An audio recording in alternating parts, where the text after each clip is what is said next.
What does it mean to move at the speed of AI? It means thinking big and moving fast. It means running like a 10-person team, even if it's just you. With Wix, it's possible.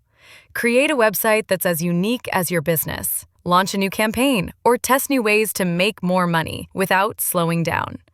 Think it, build it, scale it, all with AI on Wix.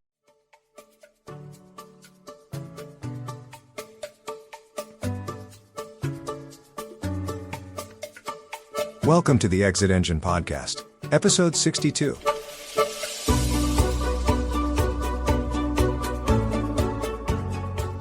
Welcome to the Exit Engine Podcast. Today we have Joe Infante, a longtime IT professional and someone who's been deep in the trenches of business growth and mergers and acquisitions. And also, as we always do, we have my business partner, Joe Stapleton, with us. Hey, John. Good morning, man. Good morning. This podcast is where we sit down with founders, operators, and experts to talk shop. Everything from scaling tech teams and integrating systems to navigating the messy side of mergers and figuring out what really drives value when you're getting ready to sell. We'll keep it real, practical, and honest. Welcome, Joe. Good morning, gentlemen. Good to be here. What we find is that most people don't know what to expect because they've never gone through it before. So they don't know what due diligence will be like. They don't know what they're going to be asked to present. They don't know the rocks that are going to be overturned and the skeletons in the closet. And it's like a surgical procedure, except without the anesthesia sometimes. Yeah. That's it, without the anesthesia. Yeah. It's like a good Rogering, right? Yeah. I mean, and so that's just the right. What happens if you go through a situation where deals fall apart? So what happens when I'm going through this process and I have to go through it 3 or 4 times? Right? Yeah. It's not just me. And by the way, it's not just me going through this as the founder. It's my entire family. It's like the senior. It's every employee in my company. Yeah. It is everything that's going on. Right? Affects everything. And so the ability to be able to know what to expect ahead of time, to be able to make some changes to affect some change over a period of time to make it better and right and more saleable and more tight in terms of more airtight, right? Yeah. Those are the things that we're trying to preach, because right, it's gonna stave off so much stuff. Now it's a little bit like insurance, right, John? It's a little bit and like Joe, like your expertise, right? Like and avoiding the inevitable problems that come up after, because no merger goes 100% smoothly. But imagine, like, I can imagine you have stories, and I know we've talked about them, is where you get to you've closed the deal, and then it's like, oh wait, we have to merge this system. Like that didn't come up in due diligence. Oh, yeah, yeah, a lot. And so those types of things, those types of things you can prepare for, right? So like when there's an IT merger, or a company that's buying an IT firm, right? Like a solutions company buying a product company, as an example, that maybe that they're used to dealing with people and making sure that the people are right and the hiring the people right. But when they buy a product company and they have all this investment in the product, they have all these people required to maintain the product, and then they haven't changed their mindset to say, hey, we're no longer a solution company and a consulting company. We're a consulting company with a product now, and we have to fundamentally think differently about that company going forward than we did on day 0. Day 1 in that new company is a whole new ballgame. Yeah, it's funny. My first venture into merger acquisition was very, very large stuff. So when we had the MSP, my prior business, we supported some larger companies. Our largest company was an international chemical company. The U.S. Division, which had 25 plants around the United States. Yep. And they just bought and sell. I mean, chemical companies just buy and sell all day long. That's all they do. Your Dow today, your whatever tomorrow, BASF tomorrow. And they would just go out and buy them. And initially we were the infrastructure support, help desk, network, all that stuff. And we were never part of the acquisition teams. They would just call and say, okay, we have 2 new plants in Louisiana.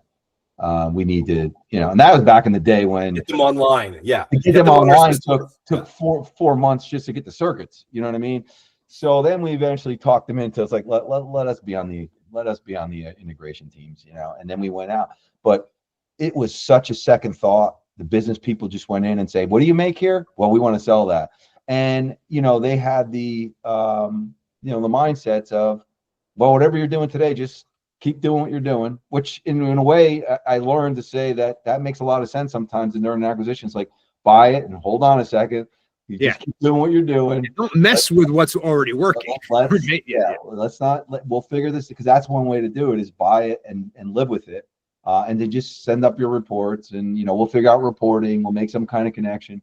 And then you look at the other side when you look at, and I use this, and this may not be 100% accurate, but it's close enough.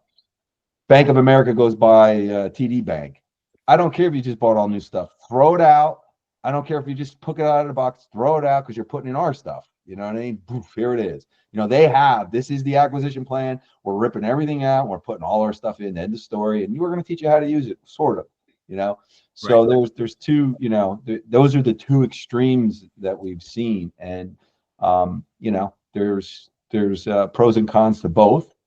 But I think the most, when you look at the ones that I look at, post now that Compass left the new business, the business I'm in now, the successful, there's 2 or 3 that come to mind in the last 10 years that were just absolutely successful. Right. And it really came down to, I think, I love to use I love analogies and I love history.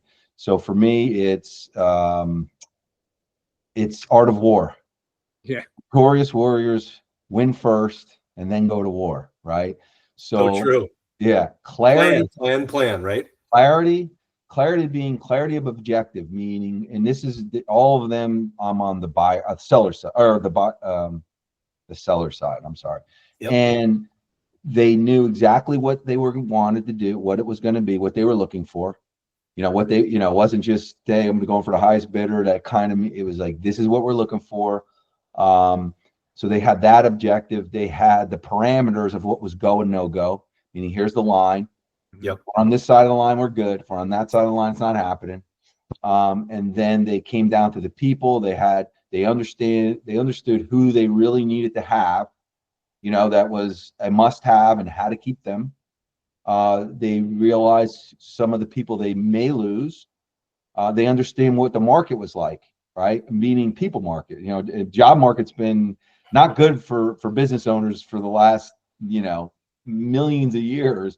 Now it's a little different right now, but still.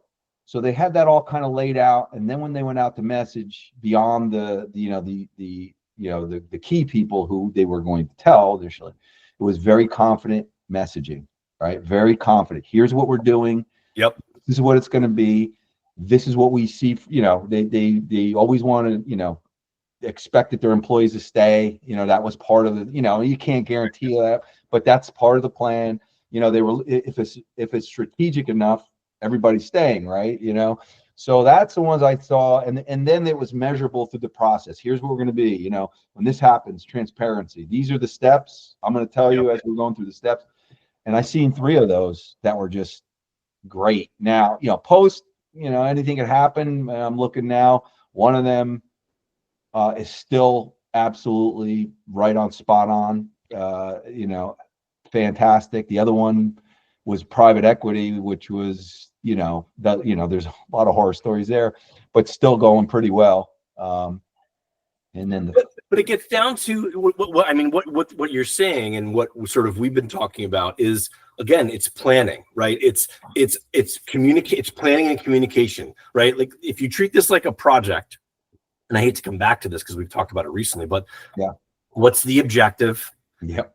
Plan it out. And it's like when you're at a corporate, and you're in a corporate role, and your boss gives you a project, and she's like, okay, John, start this tomorrow. And you're like, well, I'll definitely start it tomorrow. You're probably not going to see me for a good 10 days while I plan. But those 10 days are the objectives we're creating, the communication I'm having with all the project teams, all the people I need to talk to, so that the next 90 days or next 60 days goes smoothly. Yeah. It's, well, I mean, this is my life. This is our life here, what we're doing. Walking into organizations where they have a problem or they're doing something. And I like to use ERP because it's big, right? ERP. Well, we went out and got demos, and the first thing I do is we throw the vendors out, and nothing against the vendors. It's like, first of all, and this goes even to, when we start going into looking at what do I do for exit? Well, forget about tech and all. Look at just lead to cash. I look at every organization, lead to cash. Yep. How does business come in? How's it processed? How's it go? It's the first thing. All right. So if we're talking ERP, I don't want to talk about what the great features are of NetSuite or Intact or Dynamics or Business Central. Tell the vendors to sit off to the side and let's walk through this. And where are the holes in process and people and systems, just so we know, because we're going to steer the ship. Otherwise the vendor's going to, and I don't mean that, and the vendor doesn't want to steer the ship. You're exactly right. But the vendor wants you to make a decision, right? The vendor's there, their process, right? Yeah. Do you want to follow their plan or do you want to follow their plan? Because like their plan is, okay, get them in for a demo, get the right people on the call, have a follow-up conversation, and get them to sign the line that's dotted. And it's like, wait a second, slow down the ship for a second. Yeah, and I will even say that I'd give vendors more credit, good ones more credit than that. Sure. But the point is that from when you're looking at sales, it's like, let's get it signed and then we'll figure it out from there. But it's a matter of maintaining control, because going back to my first point on the successful exits, clarity and objectives and parameters. You have to know whatever it is, you have to have your objective. Once again, Robert E. Lee, you could change your plan, but you can't change your objective. Of course, he did at Gettysburg, but that's a perfect example. It's you have to have what your objectives are to be very clear, and then plans change around it. Because like I said, when a vendor comes in or a buyer comes in, they may bring up something that's really a lot better than you were thinking. That's it. It's about options, right? This is what we talk about. And it's options that are going to happen as you exit and options that come up before you even get to exit, right? Yeah. The ability to be able to look at your business, examine it with this headspace, okay, that says, okay, I'm doing this right now. This is where my revenue comes from. These are my customers. Here's my stuff. Here's my systems. Here's the things. Okay, things seem to be going pretty well. I'm making good money. I've got things. There are always things I can do to turn the screws and get things a little bit better. Yep. But ultimately, I'm going there. So now what we're going to do is to say, okay, but I want to sell the company. In order to do that, I've got to package the company up together, up like it's a product, right? And it's going to have features and benefits, right? It's also going to have drawbacks. Okay, it's going to have things that what we call marketable inefficiencies, things that I didn't get to finish, things that I couldn't get to, but I've got plans for, things that where I could hand you a plan thing and as part of this transfer of the company, and you could take this thing and grow it 30% in the first year, whatever those things are that help you demonstrate that stuff. Right. But the ability to be able, and as you do that, the good news is you are creating a more healthy and sustainable company, even if you decide not to sell it. Yep. Oh, so doing this work is about creating options for yourself. It's about creating options for yourself during the exit, throughout the earnout. It's about creating options for you to be even before you even decide that you're going to take an LOI. Right. Right. So yeah. And I think that's what has been kind of missing for people is like, it's like, no. This isn't about, I want to sell my company tomorrow. And in fact, it's absolutely not about that. Right. Yeah. No, there's no question about it. It's about what can I do how can I control this and do it on my own terms in the best possible way for me, for my family, for my clients, for my employees, right? Everybody, and frankly, the buyer too, because when these things are good deals that go together, and that people are like you are pointing out, you're at the other side of a couple of these things right now, looking at how well they're still going from an integration standpoint. Yeah, that's what you want, right? Yeah, that's the win. Yeah, absolutely, 100%. I think too, it's a lot. It's hard because when you look at this, especially for somebody that hasn't gone through it, and like anything else, and the reason we're in business is execution. It's easy to sit and think, and it's hard to execute. Yeah. Hey, I'm Joe Stapleton from the Exit Engine podcast. Building a business is hard enough, right?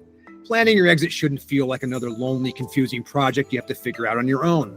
That's why we created Exit Engine. Exit Engine isn't just a software tool, it's an entire ecosystem designed to help founders engineer a successful exit. You'll get access to self-assessments, growth roadmaps, and a peer community where you can learn from other founders who've been in your shoes. You'll also find the guidance and expert resources you need to build a business that's actually worth buying and to do it without burning out. Imagine having the clarity to know what your business is worth, exactly where to focus to improve it, and the confidence to exit on your own terms, whether that's next year or a decade from now. You don't have to do this alone. You don't have to build a business alone. Join us and let's build your exit strategy together. Visit myexitengine.com to get started. That's myexitengine.com.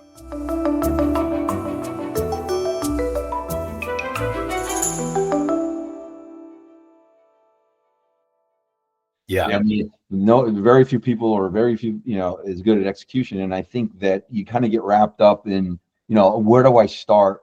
How do I start? And the thing is that, I think it's simple. Me, I can make something so complex. And so, you know what I mean? Just from a standpoint, like just I had to be able to pull myself back in anything and uncomplicate it, because I think so far ahead, and I'm not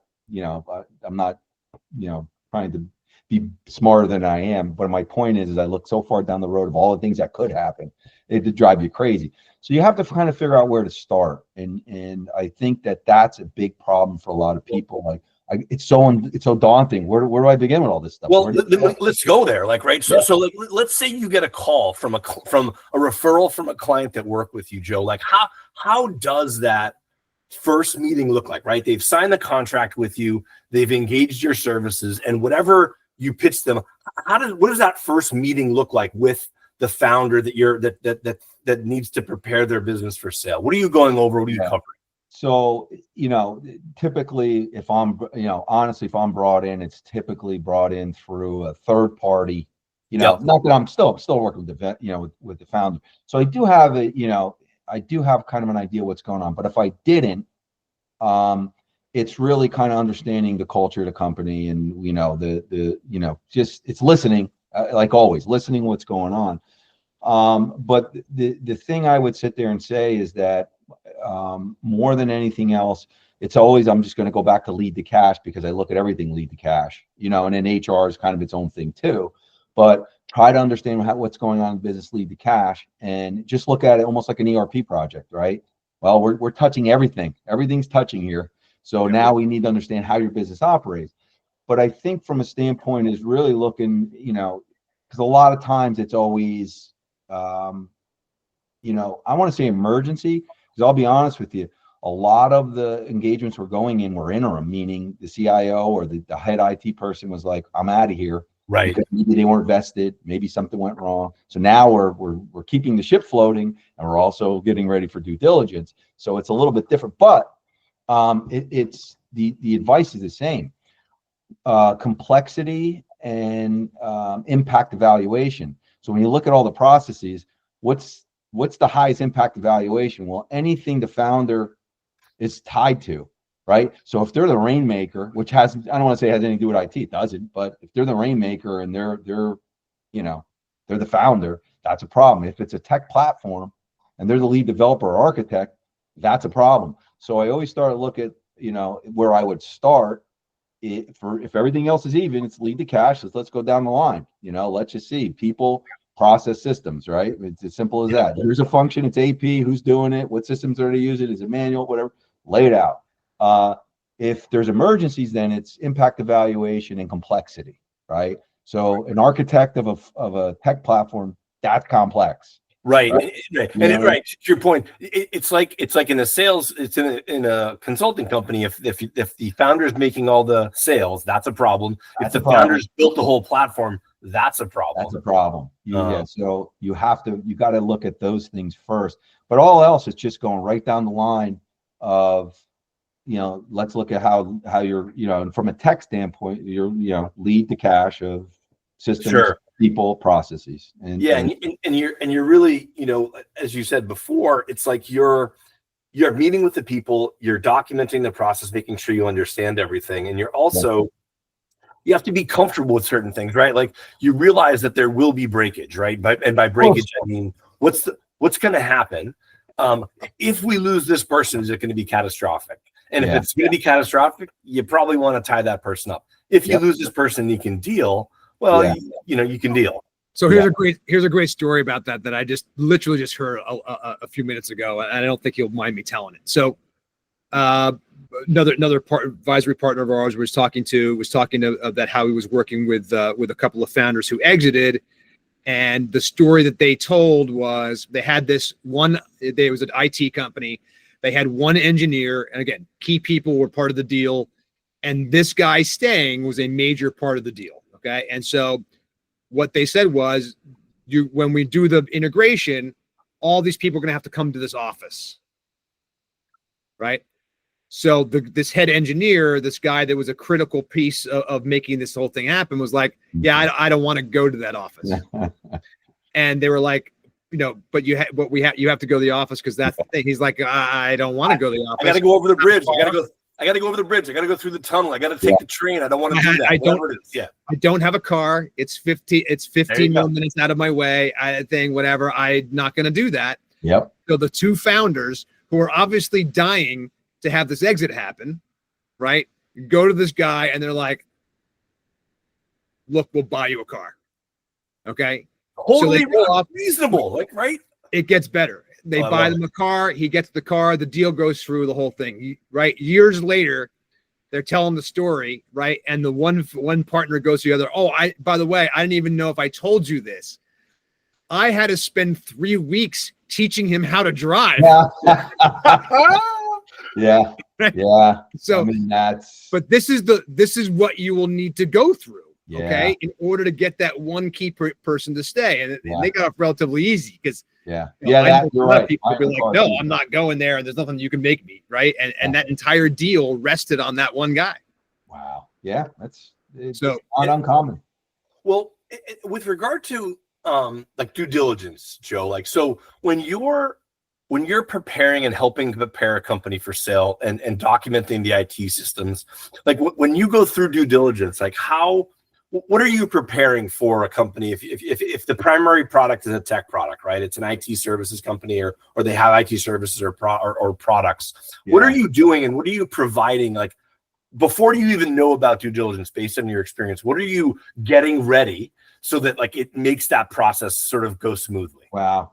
So, I mean, I'll just be completely transparent and honest. Is it real? Meaning, if it's a platform, because a lot of times, what you see on the outside is not what's happening on the inside. So true. Right. So if it's, is it multi-tenant, you know what I mean? Like, what is it? How is this thing built? And, is it smoke and mirrors? I mean, that from a tech platform, just from a tech standpoint, is it smoke and mirrors, right? Is it, is a nice interface on something in the background that doesn't really, and it's not uncommon, right? You know what I mean? So that's the first thing, because it's, and their due diligence is going to, unless the buyer is not, doing their, well, you would hope, but so that from that aspect, I think that even preparing like valuation, we're in a client now, and I'm trying to be careful here, that will probably at some point move, and they're in the space. They have a tech platform, and we kind of said SOC 2 would be good. And just explain that what SOC 2 means for SOC 2 is too many people look at SOC 2 compliant. It's a compliance platform. It's a compliance guideline, and so many people look at it as a tech thing, and it's an accounting thing. It's really what it is. So it's not just tech, but it's through process. And the thing is, they're in a just say a regulated industry. Sure. Right. So we're like, look, they have a platform. It's not proprietary by any means, but what they're doing with it is pretty unique. Yep. So it's critical. So we're saying, we've been kind of sitting almost as the fractional compliance officer. Let's say that we're not even the CIO, or Right. They have a CTO, but the CTO is very focused on the platform. So they need help more on the business side, and in coordination with the platform itself. Sure. We're sitting in between and helping them with compliance and SOC 2. So that's important. So if when somebody walks in the door and said, "Here's SOC 2," they're still going to do their due diligence, but that's it's a stamp, right? It's like, okay, at least they've gotten the SOC 2 standard, not the standard, but someone has said that they're SOC 2 compliant, I should say. They're audited. Yeah, they have to be audited, right? They have to be audited. They've got the backup that says this has been done and whatever. And again, that's a high enough level thing to be on the right to be. Well, it is, but then I've seen companies that it's checkbox. You know what I mean? Because then you go and pull that apart. However, it's still, if you went through that and spent all that time and all that money, because it's not cheap, right, there's something behind it, right? Well, again, it's like the Van Halen. I hate to go back to the Van Halen story, but it's like the Van Halen contract story, right? If they've bothered to separate the M&Ms and only the brown, orange are in the bowl, then they've read the whole contract, right? And if they've bothered to get the SOC 2 compliance, because I went through this with vendors when I was switching vendors back in the day. And it's like, okay, well, send me your SOC 2 compliance. And the ones that had the certification or whatever it was sent me them right away. So I had like six, you had it. Yep. Like four of six vendors, I think. Right. And the other two had emails back to me like, well, John, in the process. They had really long, well-written excuses as to why they didn't have it, one. Yeah. And then two, when they were going to get it. And guess what happened? Yeah. I went from 6 vendors to 4 of course. Very quickly. Yeah. Well, it's and here's the thing, I'll be honest with you, some of those vendors that don't have it may have been great.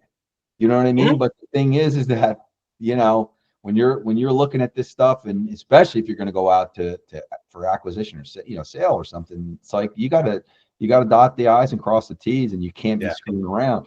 So, that when you're going back to the point, as you go in to look, these are the things you start to look for to understand, from a tech platform. But even if it isn't a tech platform, when I look at like manufacturing or things like that, WIP, the work in progress, right? No one ever knows. No one. I've seen, and this is not something I worked on. This is through partners, partner companies.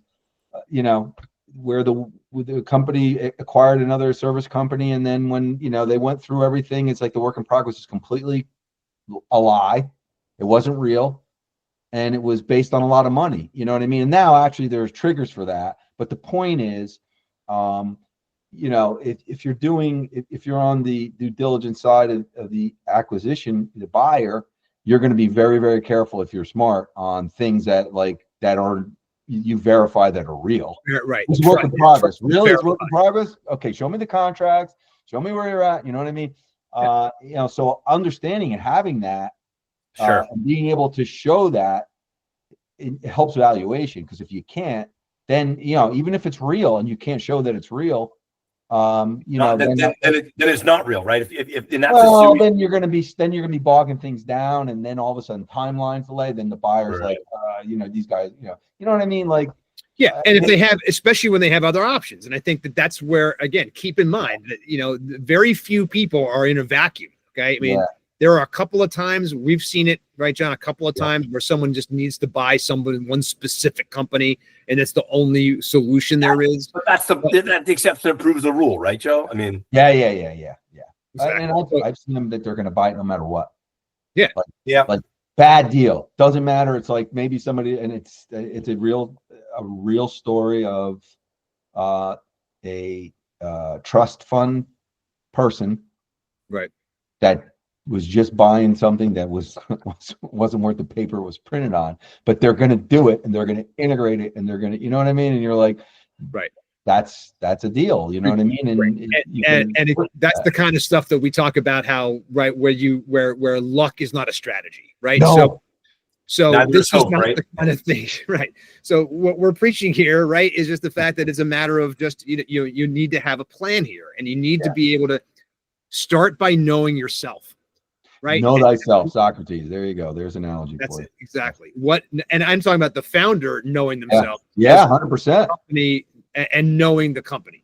Yeah. What is the company really, and what is it objectively outside of here? What does the outside thing see? And that is something that you cannot see for yourself.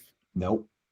Everybody thinks their company's worth $1 billion. Right. You know what I mean? You have to understand what industry you're in, what the multiples look like. You know what I mean? In that, Well, you know, it's, and also like what the processes look like, right? Like, so like a process is designed internally and works for the crazy people that you have at your company. And I say crazy in quotes, but like the people you have at your company, it's so funny when you go through a due diligence.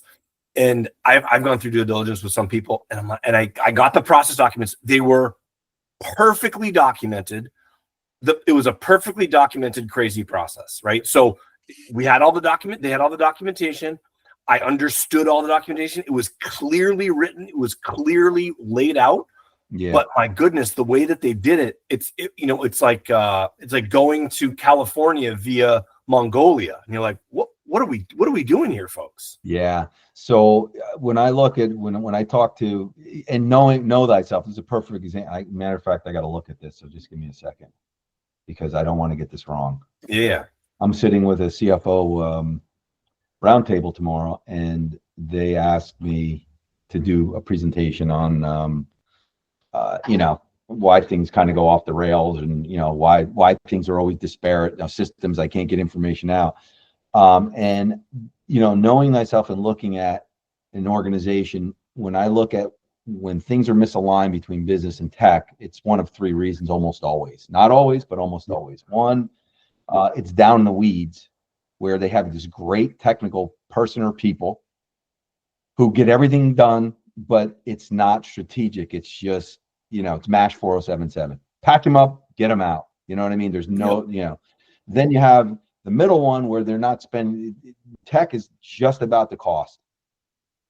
So it's short-term gain, long-term pain, right? It's like whatever the cheapest thing is. And then you have the third one, which is just what, you, John, you brought this to mind. They're over tech. They're so complicated, and they're putting in systems that no one's using, and they're so complex. Yeah. So typically when you see misalignment, those are the three things that when I'm walking in the door, I'm looking at those three things. How is IT being used? And it's almost always one of those three things. And number two is a real problem, right? Because I've experienced this too, is when you buy a company that it's literally a cost, an expense on that they view IT as no value add, then you're buying, what you're essentially buying is you're buying a lot of technical debt, and you're going to have to fix that. Like, someone's got to fix it. Either the buyer has to fix it after it closes, or the seller has to fix it before. It's like when you buy a house, right? Do you want them fixing the drains? Maybe, or however it goes. So I've experienced that where it's a real problem, where you have outstanding tickets. There was some, I think was it 1,000? Maybe it wasn't 1,000, but there was something like 800 tickets in a system that were needed for enhancements that the buyer had to fix. And it's like, users are going crazy, and it's just a nightmare. Valuation down. No, it's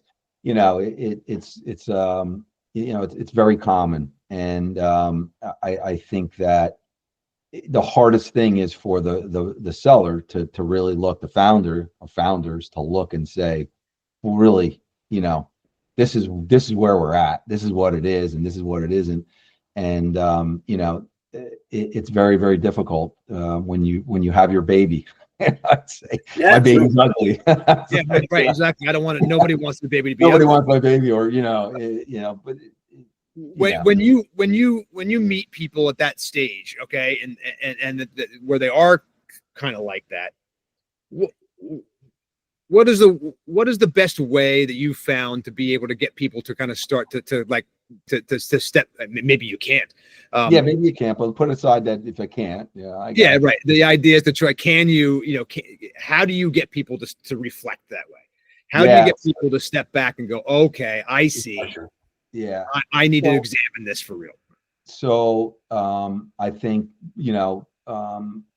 this is like I always say any kind of engagement. It's always like the CIA being inserted into a village.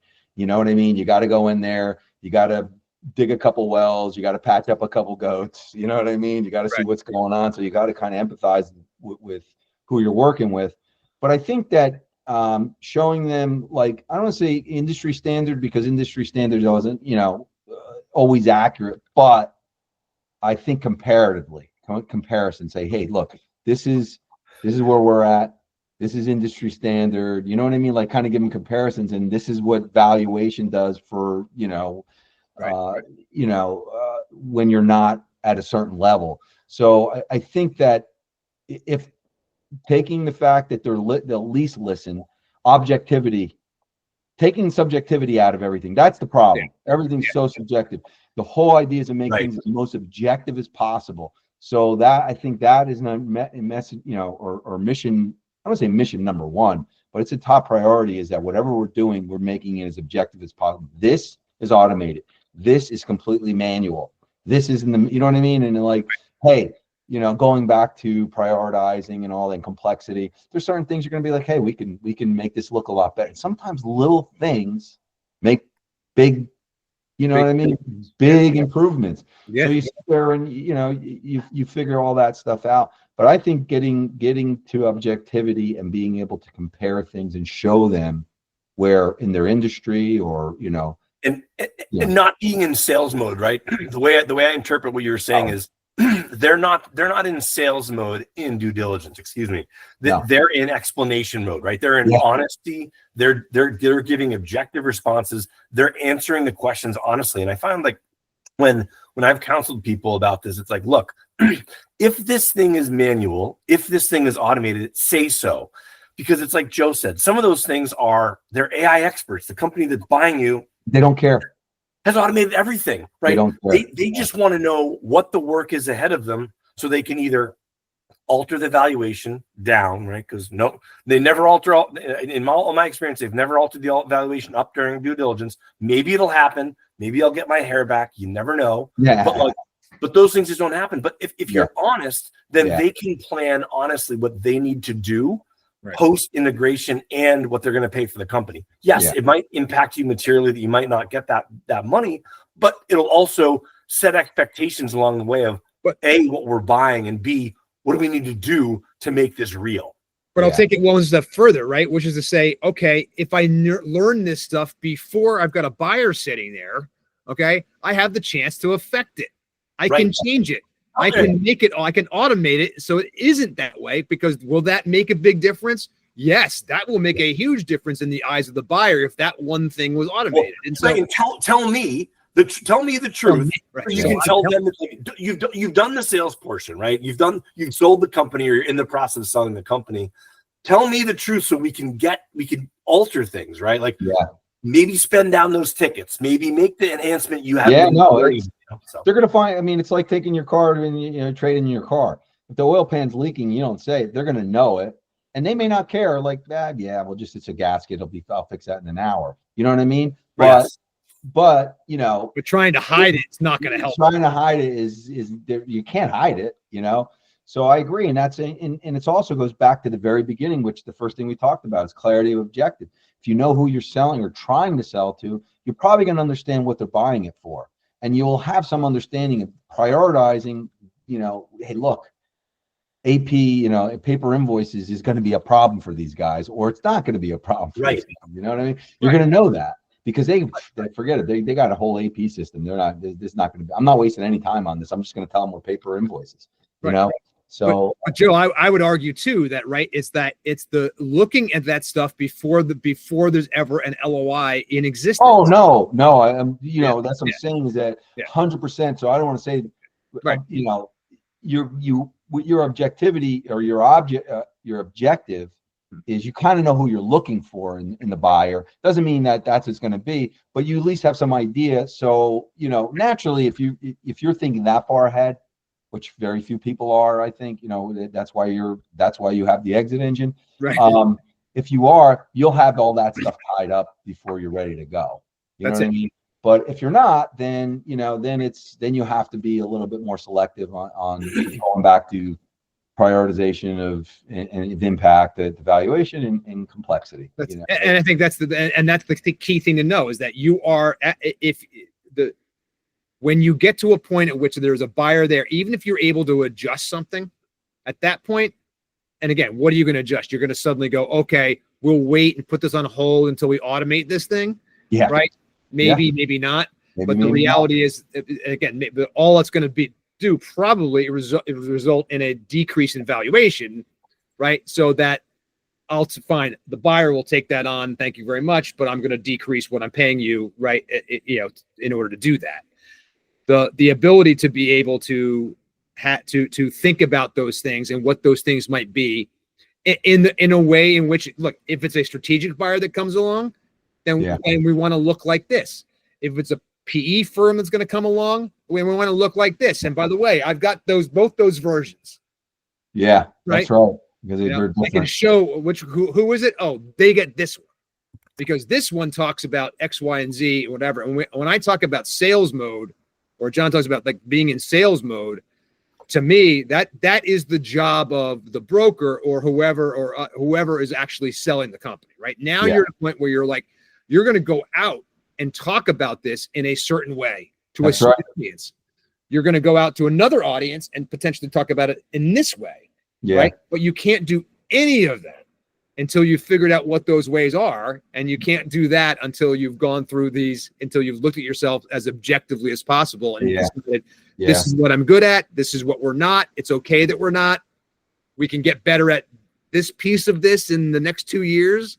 Yeah. That's great. Whatever. We can be people, but the idea is that, again, it's a matter of it's the more that you can do ahead of time. 100%. So when you are in situations where it again is a not immediate exit, right? Meaning that you're brought in to examine the IT, the tech stack, whatever that is, to be able to say, okay, this is and then you are leading people to the point where it's like, look, here's what you have, right? Are you ever in a situation where you are uncovering the notion that maybe this is actually someone who could actually sell and exit? What do you mean by that? As far as meaning that when their intention is to, and when you find out maybe they can't, is that what you mean? Exactly. Like exactly. Yeah.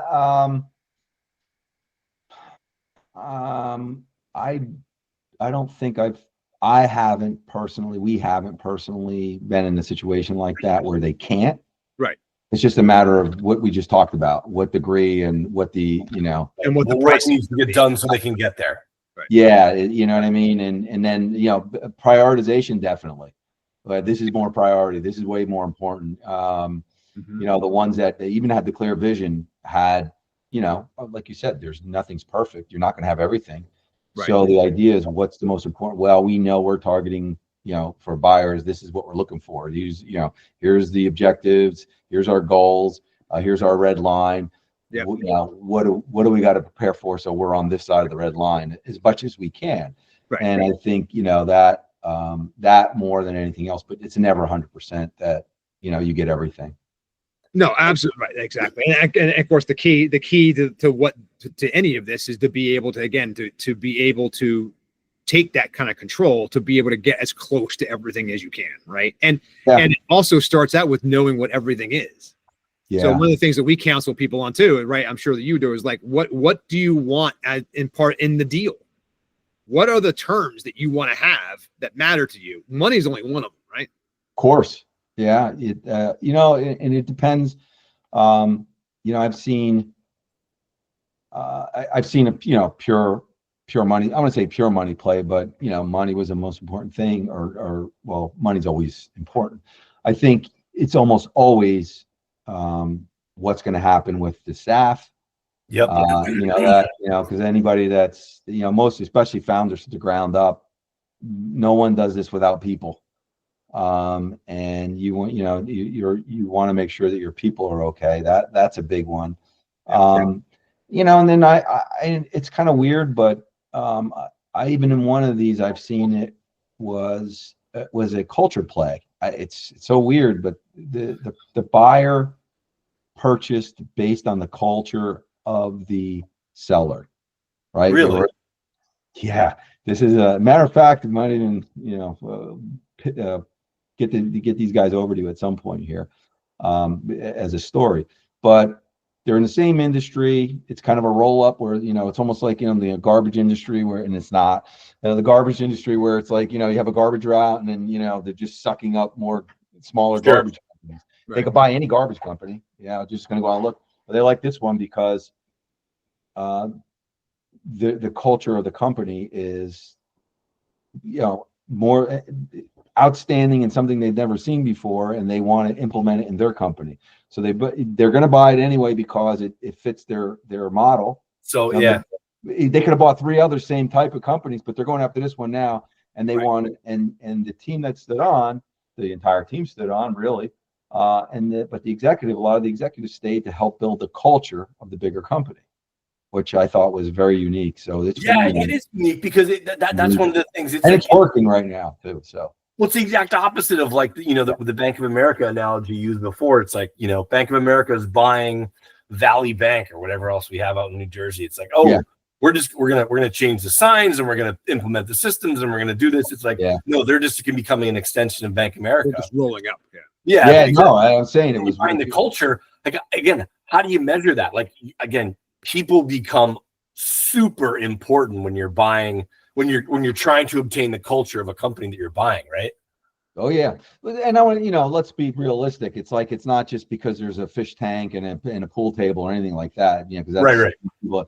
Culture is about, in the end, is that everybody's rowing the same way. But even more so, that I think the bigger thing is that in this case it was you can clearly see the profitability tied to the culture of the company.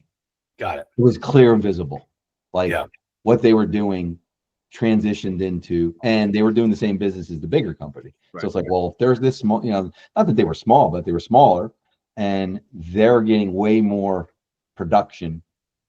What we do, right? You know what I mean? What are they doing? I want to. Cool. That was unique. The culture thing is a very interesting one because when I went through the sale of my digital marketing company, it was very much about, we were told it was very much about that this company that was buying us, which was a larger communications company, wanted to be us. They wanted the way that we did it, the way that we hung out, the way that we did, they called it the culture. And what we found to be true was that it was an impossibility. Well, but also, Joe, impossibility, but also what happened on that Sunday after the acquisition. Yeah, right. Right. When I had to start it, suddenly I was told to get on a plane and go to Utah or whatever to go on a client for the next 4 days because my job was now to do that as a senior managing director. Even though I was like, wait a second, what are you talking about? Right. So that not only did they not accept our culture. In fact, they started to railroad us with their culture right away, even though they said that was one. Yeah, that's I think the more common actual. Way more common, 100%. There's no doubt about it. Yeah. And that's why you look and say most acquisitions fail. A lot of them don't work out very well. It's when they close, they don't work out. Yeah, I mean that's I understand that the workout is a relative term that is something that's way in the future, right? Because once you get past not only the original close, but then the earn out and all that stuff, the integration and the success therefore the thing. And we talked early on about some of the famous failures of mergers in the world, right? At the large level. Yeah. So I mean at the smaller level it's even more prevalent. Oh, absolutely. I look at the service industry, and you look at years ago the roll-ups of like gas companies buying HVAC companies. Right. And and I remember one in particular just watching it where they bought up all these mechanical services companies that do HVAC services, resident. And then, years later, they sold. They made tons of money on the sale. And then years later, the founders bought it back for a fraction of the price. And they're still and they're back in business again, doing what they did before. It's just take two. Look at different service, but look at Barstool Sports, right? Barstool Sports was sold to Penn Gaming, and then Penn Gaming sold it back to the founder for $1. Yeah. And yeah, there's all sorts of other contingencies, but like, my gosh, like, so they could do a bigger partnership. So it's funny how companies, it makes total sense in February for them to buy this company, and then by October, when things have changed, it's like, oh my gosh, I have to divest myself of this. Yeah, right. Yeah, it's, you know what it is. It's like thinking, you know, when you're talking, you know, private equity or big money, it's like on a board, and you know, and then those guys, you know, they know that it's almost like an angel investor. You know, 7 out of the 10 aren't going to make it, but I'm going to invest because those 3 are going to make my money. You know, it's kind of the same thing, but you know, it's on a board, it looks good, but when you get down into it, like, even, you know, I look at the IT world, when, you know, the roll-ups of the MSPs have been going on, and it's a little slower now, but But talk a little bit about that, Joe. Is like so after the acquisition, right? So you've been part of the situation, you've been part of the either you've been part of the thing from the beginning, the whole process, or you come in afterwards to fix things. Like, what are the things that you're fixing in those situations? Or either fixing or making sure that goes smoothly for So there's 2 areas. It's going to be tech stack or organization. So a lot of them, you know, we're doing also is, you know, looking at the IT organization, right? So whether we're in them or fractional. So typically, if we're fractional, it's because they don't have enough strategic or specific type of, you know, experience or whatever, or someone left. So that organization, and then you're kind of looking at what the organization needs, and it's almost always, especially if it's not a tech organization, but even tech organization, but especially if it's not. You know, when you go into an executive room, a room with executives or even HR and CFO and all that stuff, and they're figuring out, we got to get the best IT guy or girl in the world to do, you know what I mean? Like, they never ever write the job descriptions. You know, we did this, you know, and in the previous business of with the MSP, and we would do like temporary people and help them staff people around the country. And they always gave me this job rec. What do you think of this job rec? And I'm like, who's this for? It's for the guy in Los Angeles. And I'm like, that's not what they do in Los Angeles. You know, when we were doing the MSP work, they don't. No, that's not what you need. I'll get somebody. I'll put them there. You know, let me bring them in, guarantee me for 6 months, and then you can have them. Okay. We ended up, you know, staffing 10, 15 people at a time, and then just turn, you know, and not, you know, not crazy. It wasn't 40, 50% kind of headhunter stuff. Because we had a great contract with him. But the point is, going out, now you're looking at almost always they're not hiring the right type of people or laying out based on, you know, that. So that's one. I'm sorry. Go. Continue. Sorry. Yeah, that's the organizational stuff. Yep. Tech stack is, you know, once again, it's, you know, understanding what's going on, and then it's typically handoff issues, right? So what I mean handoff issues is one department or one function to another. Something's coming over the wall. It's supposed to look like this. I'm supposed to get an apple, but I'm getting an avocado. So I got to turn this avocado and make it an apple. Or, you know, maybe it's better to say I'm expecting guacamole, but I'm just getting an avocado, right? Yeah, good point. So that's probably a better way to look at it. So it's like, okay, you know, then they're like, well, it should be this, it should be that. And it's sometimes manual processes are okay. You know what I mean? It's like, first of all, let's fix the problem. And I just had one where, the perfect example, good segue. So I'm in it, and this is not a merger acquisition, but it's a tech problem where we're ready to go out to ERP, or I shouldn't say that, we're coming in for an ERP project, and it's a big field they have a big field service segment, techs going out, and they're having a problem. And the problem is that it's old technology that has to be replaced, and it's end of life, and the signature that they're getting at the end of a work order isn't matching to the work order. It's not working, right? So they want to go out and buy a new field service platform. Then the ERP is coming.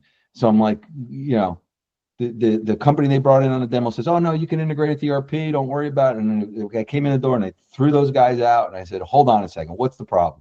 So we go back into the small IT department they had, and I says, can we create something that gets a signature there, even though it doesn't match a work order? And then on the back end, we'll match the work order with the signature. So we went out to the Philippines. I got somebody for $700 a month to just sit at the end of the day for 4 hours a day and match the signature and go, now let's go to ERP, right? So it's okay.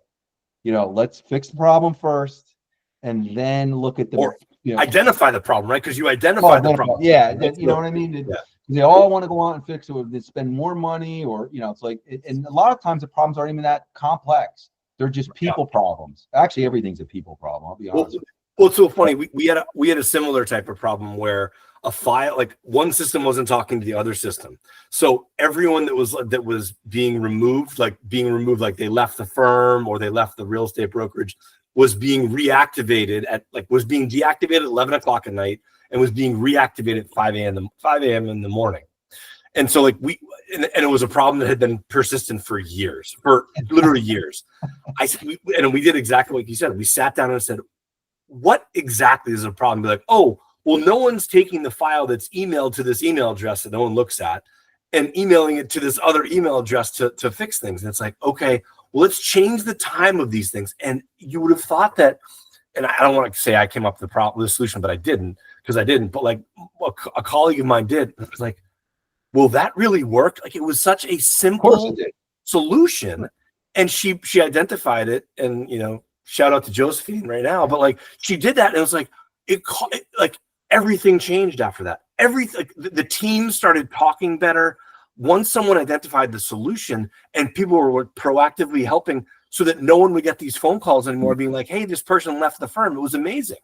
Yeah. So this is even for merger acquisition, but it also goes in for anything. So when I talked about lead to cash, one of the things you're also doing is bringing all the people, because I'll tell you right now, especially in not even big companies, but you shockingly surprised that the sales department has no idea what the finance department does.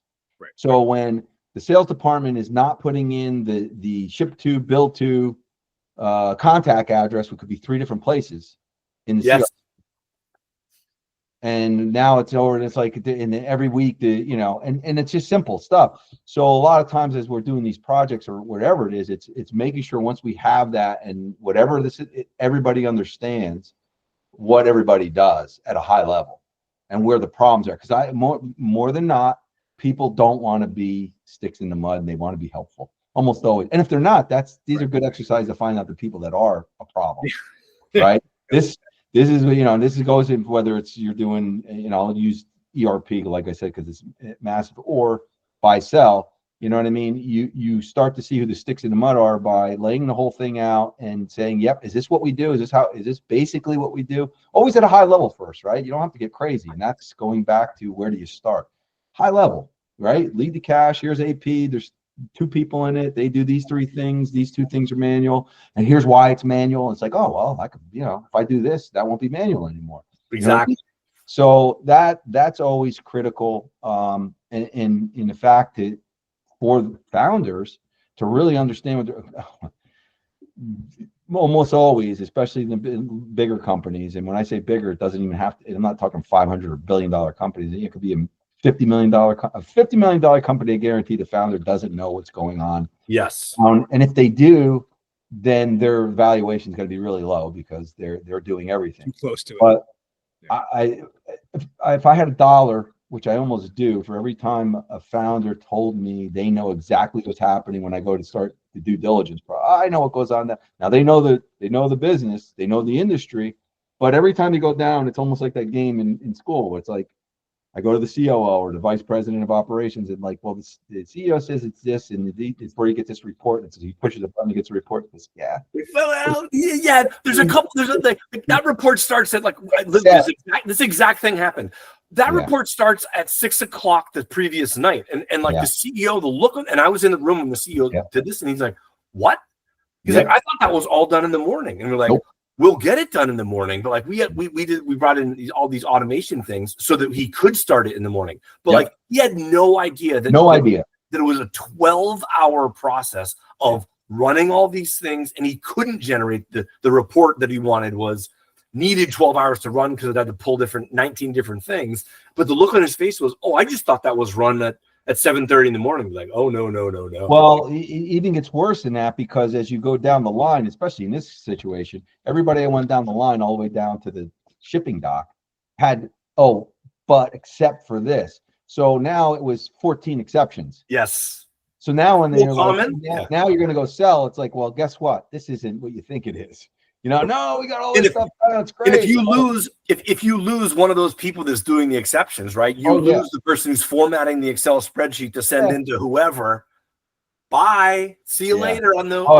No, my God. Entire failure right there. Failure point.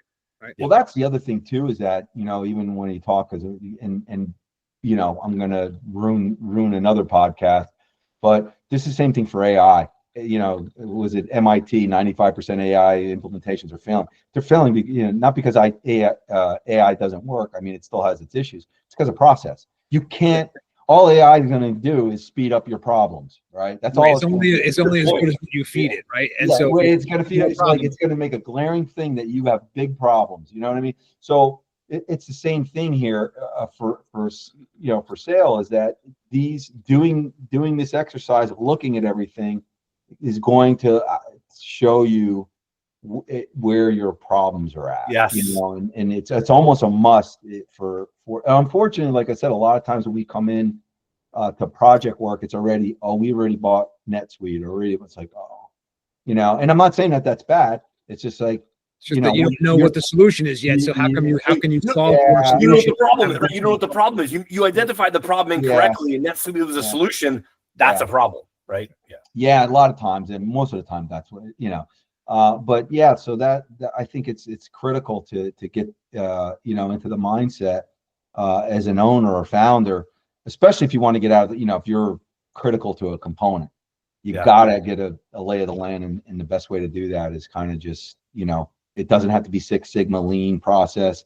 It just has to be something that you know they can relate to. However, it's a flow chart, if it's and they can do it, right? There's no sense in having either a system or a process that no one follows, right? If it's too complex, and if people don't understand it, no one's going to follow it, and that's a terrible process. Make it simple, get people involved, get people's feedback on the process. Like, hey, if we do it this way or we change it this way, what's going to happen?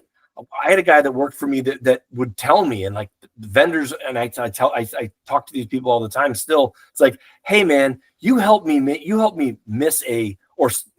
help me not make a huge problem, right? It's like, wow, that's a good vendor, a good employee, and will tell me when I'm wrong, right? If I'm wrong about something and I think it's going to be simple, tell me. Yeah, no, it's true. It's tough though. You know what I mean? It's tough because, and you also too, you see where it really gets tough is when you have silos, and there's always silos, and one or two silos are really good. Like they have their stuff down. Yep. And two silos aren't. You know what I mean? So you're like, you know, it gets very frustrating, and that's because at the top level, at the executive level, it's not the level set of, we're gonna, you know, everybody's got to be doing the same thing, because this could be the best process in the world, but it may be too complex for everybody. Yeah. You know, or may not. You know what I mean? And there just may be a great process person. There's always a way. There's always somebody. When it goes over the transom, right? Like that's when I've noticed that the big ones have, like, when between finance and IT, I think of that. And I was nominally in charge of like the finance process. And frankly, we were the problem, right? IT was not the problem in this situation. It's like we were the problem giving them information. Yeah. Which is rare. It's rare. Well, you know what? Probably because I was involved. Well, IT, you know, I'm very sensitive because I worked for, you know, I didn't work in corporate America, but I worked for corporate America. Sure. And the CIO position is difficult. It's, you know, it's difficult to get good people anywhere. I don't want to say that, but I just found that too often they were either just money driven CIO, you know, I want to make sure this comes out right. They're going back to my three buckets of what money driven or the complexity side of things, right? Where they were just, you know, it's almost like the tail wagged the dog in IT. And that's a leadership problem at the executive level, but it's especially in bigger companies that had big budgets. There were some things that were just, and, you know, incredible, but it's like, well, that's really great, but we're not using it, or it's so, you know, it's so. Or it's a project that had a lot of support for it for 5 minutes and then dies on the vine because other things become priorities, and the thing not only that, stays there. And Now we have this thing, but we don't use it. The bill comes in.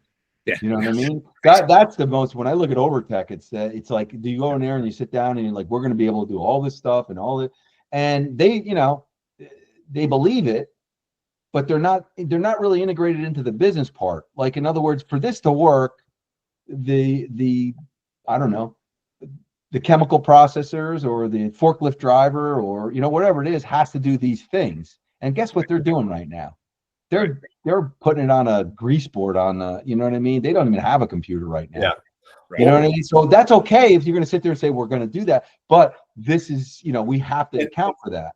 Yeah. And the worst thing is when, what I've experienced is when the business is not involved, and I use the business terms like, you know, non-IT, and then IT has to sort of, like, in order to keep the project going, IT is like, okay, well, we have to fill this in, right? Like, the business isn't engaged or involved. So the IT is gonna be like, well, I think this is how it goes, and they do the process the way that IT would work. And it's like, the business doesn't work that way, right?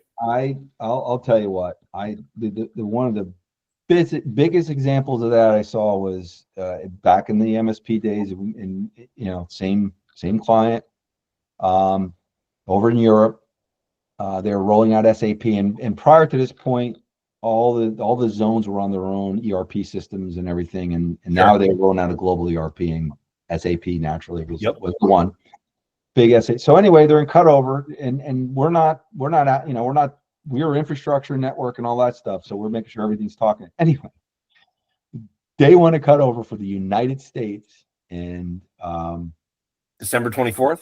No, that's another one. The days they do it's always like January 31st. Yeah, you know. December so the warehouses can't ship anything, and they, you know, the warehouses where you know, they're making product and they're moving it to third-party warehouses a lot of times to put it around the country so they can get it to places.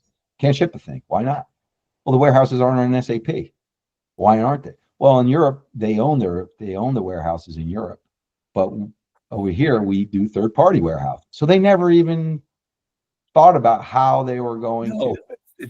So that was just when, like, the whole internet came out with VPNs and everything like that. Like, VPN was just started. So we ended up putting in you know, broadband. They had broadband. We put in firewalls and did VPN site to site. But we, you know, in 2 weeks we fixed the problem. But the point is that it was a 4-year project, and no one ever looked to see that how they did business in the U.S. different than they do it around the rest of the world. Well, Joe, it just goes to show you that, right? that one of the biggest themes that I'm getting out of this, you know, this conversation with you today is this the execution. Okay, is everything. Right? So hard, and it's hard. And it's so hard. So hard to get right, and you won't get it right. But, you know, let's just say it. Look, it will not end up the way that you hoped it would at the beginning. It almost never does, right? Yep. But I think that what you're also saying is that it takes a certain amount of outside help, outside knowledge, outside eyes, right? People that don't have the institutional bias, people that aren't caught up in your own process or the whatever happens in terms of the culture or whatever, or the, you know, the scary person in IT I don't want to deal with or whatever that is, right? Yeah. And being able to overcome that stuff strategically by saying, there are certain things that as the founder, I need to do. I need to step back and I need to examine, and I need to be able to uncover and know exactly everything that's going on and what my involvement level is, right? So that I can adjust myself and how I'm involved in it, and how I can adjust everybody else's involvement in it, and really understand what's going on before, hopefully, I'm in a situation where I've got a private equity firm at the door. Yeah. Yep. It's tough, you know, and it's just going back, I think, is if you can be as deliberate as possible, and deliberate is the word I see to be successful. Right. You know, you don't have to be perfect. And outside help, you know, naturally, because that's what we do. That's what I do. But even like lawyers, you know, you don't have the right lawyer, you're in trouble.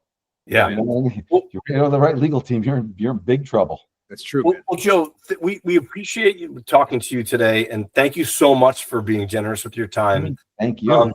What's the best way for people if they want to get in touch about engaging you for services or learning more about what you're doing? What's the best way for people to get in touch with you? Yeah, so you're just reach out to compassleft.com. You go on there and you can find us on a forum, or joe.infante@compassleft.com or info@compassleft.com. That's we will get to you somehow, and I appreciate it. It was a pleasure talking to you guys today. Thank you. And hopefully we'll have some more conversations in the future. Thank you, Joe. Thanks so much. IT is such a huge part of every company now, right?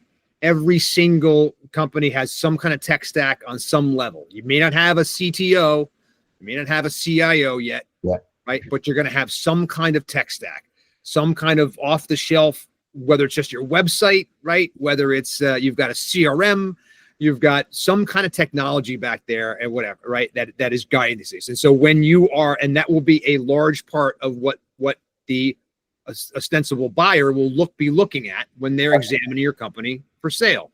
So being able to understand what that tech stack does, how it works, whether it's a good one or a bad one, right? Relatively, whether you can affect change on it, all that stuff is all things that as the founder of the company, it is imperative that you understand, especially as you approach it.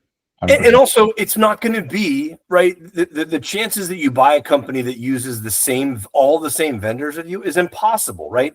And you will need to do work, and whether that work occurs before or after, it's knowing that work, right? You don't. No one likes surprises, but knowing that you need to consolidate things in the future, add a couple of projects. Look, the buyer's going to have to put that into their model. It's going to affect valuation. But you're not going to get sued, right? Right. Disclosing things and again, keeping everyone on the same page with, hey, we're going to need to switch A, B, and C, and B is the most important, C is the least important, and A should get done by the end of the year. Yeah. Great. Okay, perfect. That's it. Yeah, 100% on that one. Awesome. Wonderful. Awesome. Joe Infante, thank you so much for being on the Exit Engine podcast. Really appreciate it. There's going to be more you guys are going to see more from Joe around here, hopefully. Forward as well. And we really love having Joe in our network. He's a great guy who can be really, really helpful in terms of you helping sort through all your IT issues. John, again, this notion of being able to step back and allow yourself to examine what is really going on in your business. It's not just about what you're involved in. It's not just about, what I loved about what Joe was talking about was the first thing we're all looking at, right, is lead to cash, right? The flow of getting a lead and making it turn into money, becomes obviously the most important aspect of what happens. But so much of the time, the IT stuff is what enables that to happen. Yeah, right? Well, I'm sure. And so being able to, again, understand the tech stack, understand what you need to do, how you need, what a buyer is going to anticipate is going to be critical to your valuation and saleability. Right. So this is the first of IT stuff that we'll talk about a lot more on this podcast. Joe Infante, again, thank you so much. Yes, sir. Compassleft.com, correct? That's it. It's Joe's website. Go check him out there. He's on LinkedIn all over the place as well with us. My name is Joe Stapleton. That's John Kniff. You can find us at joe@myexitengine.com or John, JOHN, @myexitengine.com. Look at us on YouTube. That's Exit Engine Community. At LinkedIn, we are all over the place. So come take a look. There's lots of information. And one thing that's very special right now is that we are asking people to go to myexitengine.com, give us your email address, okay? And what we're going to do is we're going to invite you to a very special opportunity about this Exit Engine community, okay? We're putting together a community of people that are going to be founders together with advisory partners like Joe Infante and so many others that you hear on the podcast, and other founders who have been through this, right? Who understand what you need to look for, what you need to examine, and it can help guide you through the process of setting an exit trajectory and raising your value and saleability on your way to exit, right? That's myexitengine.com. If you go there right now, put your email address in there, we'll do that. And as John's about to say, We're not going to use it for anything else. We're just going to use it to tell you about this particular thing called the Exit Engine platform. Right. So Perfect. Here's your email address. Get there. Let's see this. Joe, thank you. Thanks so much. John, another great one. Thank you so much, man. We'll see you Thanks, soon. Joe. Great. Thank you, Joe, too. Good. Thanks, guys.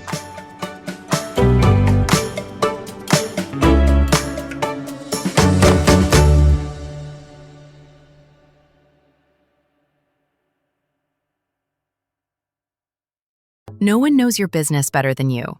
So who better to create your website than, well, you? Wix's website builder puts it all in your hands. Create a beautiful website just by talking with AI or choosing from thousands of templates.